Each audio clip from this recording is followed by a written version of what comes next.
عباسی صاحب یہ بتائیے کہ آپ نے کہا کہ یہ جو گرینڈ الائنس بنانے کی کوشش ہے اپوزیشن کی، اگر یہ خطرہ نہیں ہے اس وقت حکومت کے لیے تو کیا خطرہ ہے؟ کیونکہ کہیں نہ کہیں کوئی نیشنل گورنمنٹ بنانے کی باتیں بھی ہو رہی ہیں کہ جی پی ٹی آئی کو بھی اس میں تھوڑا سا شیئر دے دیا جائے، کیا معاملات چل رہے ہیں؟ دلی دورست. اچھا ٹھیک ہے جی. ٹھیک. اور اللہ تعالیٰ کی طرف سے کوئی برا وقت نہ آیا ہو تو اس کو تو میں نہیں پریڈکٹ کر سکتا، سیدھی سی بات ہے.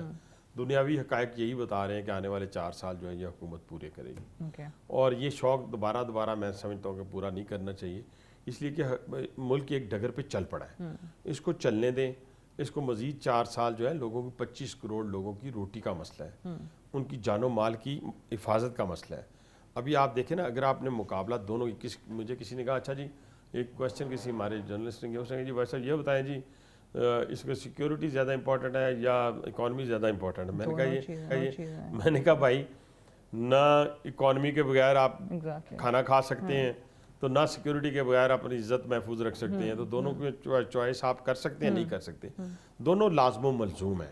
اور میں تو یہاں تک کہوں گا کہ روٹی تو ہم ایک وقت کی کھا سکتے ہیں لیکن اپنی عزت پہ کمپرومائز نہیں کر سکتے. اس لیے ہماری نمبر 1 پرائرٹی جو ہے وہ ہماری ملک کی سیکیورٹی ہے.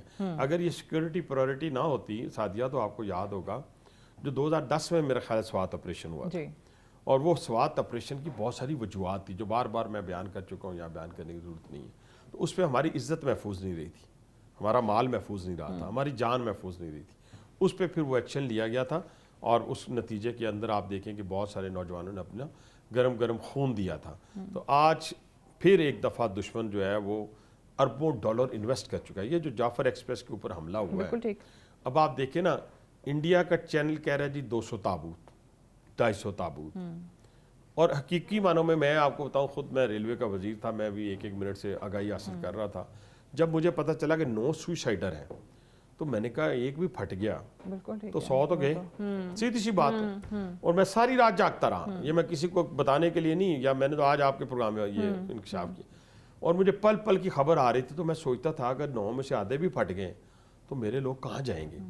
پھر داد نہیں دینی چاہیے ان لوگوں کو.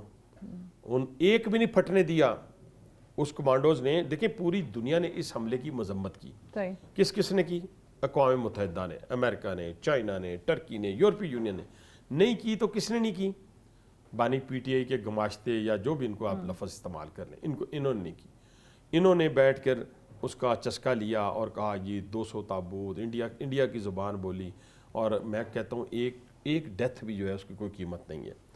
لیکن آپ کو پتا ہوگا فورسز کے جانے سے پہلے 26-27 لوگ انہوں نے شہید کر دیے، اور جن میں میکسیمم ہمارے آرم پرسنز لوگ ہیں، وہ لوگ ہیں، فورسز کے لوگ ہیں.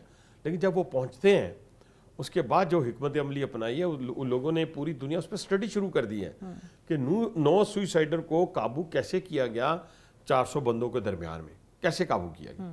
اب اس پہ اسٹڈی ہونی شروع ہو گئی ہے.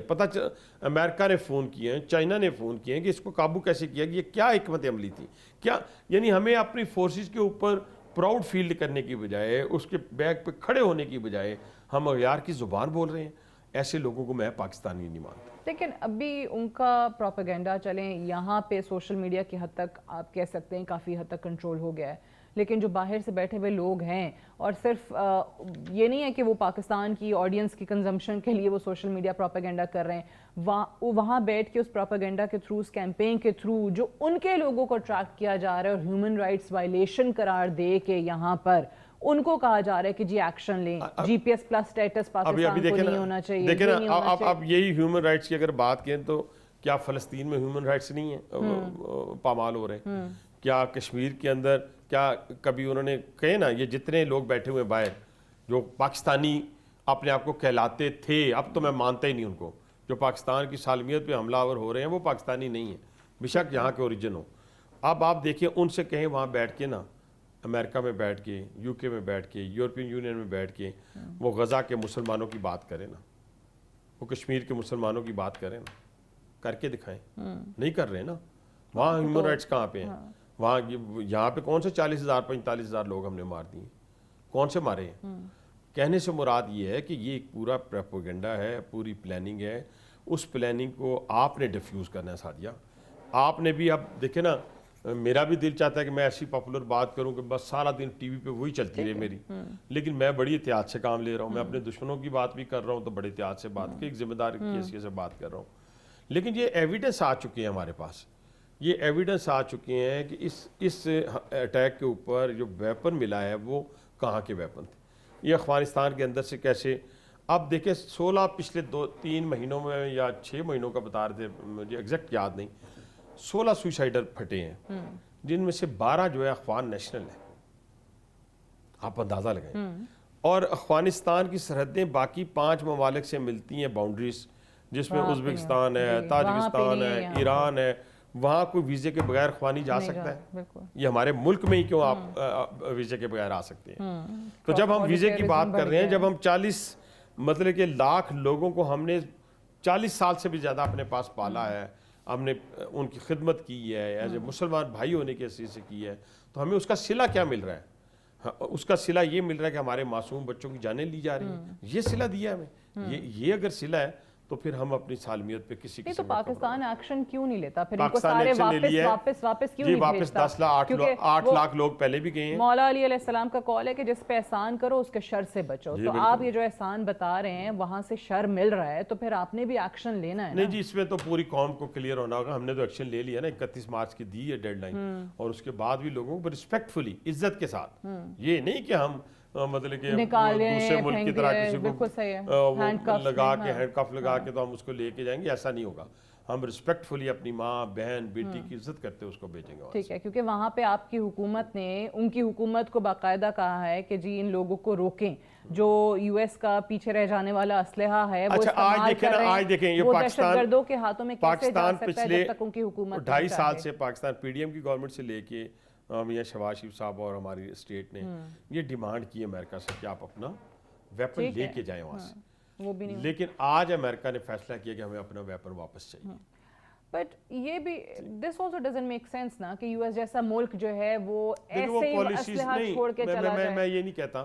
اس میں تھوڑا سا یہ کہوں گا کہ اس وقت کے جو ان کے ہائی آفیشلز تھے، ان کے ہیڈ آف اسٹیٹ تھے، ان کی پالیسی شاید بھاگتے ہوئے انہیں سمجھ ہی نہیں آئی کرنا کیا ہے. وہ آپ کو پتہ ہے چلتے چلتے گر جاتے تھے. تو شاید اب جو آنے والا بندہ ہے اس نے ڈیسائیڈ کی ہے. ہمیں زیادہ خوش فہمی میں نہیں رہنا چاہیے. لیکن وہ کیسے واپس کریں گے؟ وہ آلریڈی افغان حکومت کے پاس وہ 2 ہی طریقے ہیں. دیکھیں سادیہ 2 طریقے کار ہیں. دیکھیں نا، آرام سے تو افغانستان نہیں کہے گا نا کہ آپ اپنا، لیکن جب انہوں نے اپنا ایک امریکن مانگا ہے تو افغانستان نے دے نہیں دیا، آدھے گھنٹے میں دیا ہے. ٹھیک ہے، چلیں دیکھیں. اچھا، کچھ آپ کی وزارت کے حوالے سے بھی بات کر لیتے ہیں. آپ نے کہا کہ جیسے ہی آپ وزیر بنے یہ انفارچونیٹ ایک انسیڈنٹ ہو گیا، لیکن ادروائز بھی ناٹ ٹو بلیم یو، کیونکہ آپ نے تو ابھی چارج سنبھالا ہے. ہم ریلویز کی جو حالت دیکھ رہے ہیں پچھلے 5 سالوں میں، اگر اسٹیٹسٹکس دیکھیں 537 انسیڈنٹس ہوئے ہیں، ایکسیڈنٹس جو ہیں، ٹرین ایکسیڈنٹس ہیں، آن این ایوریج 107 ایکسیڈنٹس میں آپ کو تھوڑا سا بتا دوں. اور میں سمجھتا ہوں کہ یہ بہت بڑا چیلنج ہے جس کا مجھے ذمہ داری دی گئی ہے. میں اس کو کوئی اس طرح it's not an easy ministry, مطلب اس میں آپ یہ سمجھیں کہ میں نے وہاں جا کے میں 15 دن کے اندر نا میں نے 3-4 چیزوں کا ذکر کیا. میں نے میری کسی اسٹیٹمنٹ میں آپ نے یہ نہیں دیکھا ہوگا کہ میں نے ML 1, 2, 3, 4 کا ذکر کیا ہو، یا میں نے کہا ہو صبح میں نے کسی ٹرین کو کہا نئی ٹرین میں نے چلا دی ہے. لوگ شبدہ بازی کیا کرتے تھے. آپ کو یاد ہوگا کہ قائد اعظم ٹرین کا نام فاطمہ جناح رکھ کے صبح جناب اسی ٹرین کو نام چینج کر کے صبح. میں ایسا کام نہیں. میں نے آتے 3-4 کام کیے ہیں جن کا میں نے اظہار بھی کیا ہے. ایک تو میں نے کہا پنکچوئلٹی، یعنی جو ٹرین چل رہی ہے، کیونکہ ٹریک میں ایک دم تبدیل نہیں کر سکتا، ٹریک اپنی مدت پوری کر چکا ہے. اور یہ ریلوے کے حکام کو کریڈٹ جاتا ہے کہ اس ٹریک کے اوپر بھی پنکچوئلٹی کے حوالے سے 15 دن ہو گئے ہیں، آپ ٹرینیں جو ہیں، مسافر ٹرینیں جو ہیں وہ ٹھیک چل. اب دوسرا ہوگا فریٹ، مطلب کہ کارگو ٹرینز. اب کارگو ٹرینز کے حوالے سے ہمارے ہاں بالکل کسی قسم کا کوئی رزلٹ نہیں تھا. اب اس کے لیے بھی چیمبر سے ملنا شروع کیا ہے، فیڈریشن سے ملنا شروع کیا ہے. ہمارے پاس کلائنٹیج موجود ہے، لیکن اس کو آرگنائز کرنا ہے. اس کے اوپر میرا دھیان ہے. پنکچوئلٹی کے اوپر، کلیننس کے اوپر، جو کھانا دیا جاتا ہے اس کے اوپر. سگنل جو ہمارا سسٹم ہے وہ بالکل ختم ہو چکا ہے، سیدھی سمپل سی بات ہے.